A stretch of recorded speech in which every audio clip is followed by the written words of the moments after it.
How to fix missing Instagram stickers, poll questions, or music stickers. Now let's hop onto your story. Click on camera and let's say right here. Now, if you go to your stickers right here and you aren't able to see Paul mention somebody or any Instagram stickers properly, you just have to search for it. It is usually on the top part of the stickers, but if you can't really see it, you just have to search for it right here. And now you can ask questions to the poll.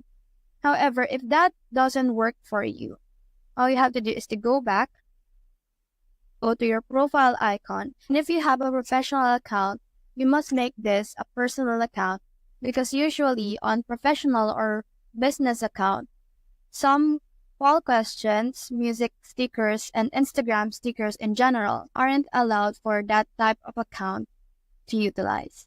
Now, if that still doesn't work, all you have to do is to go to your settings, click on apps, and click on apps again. Now you just have to scroll down and look for Instagram.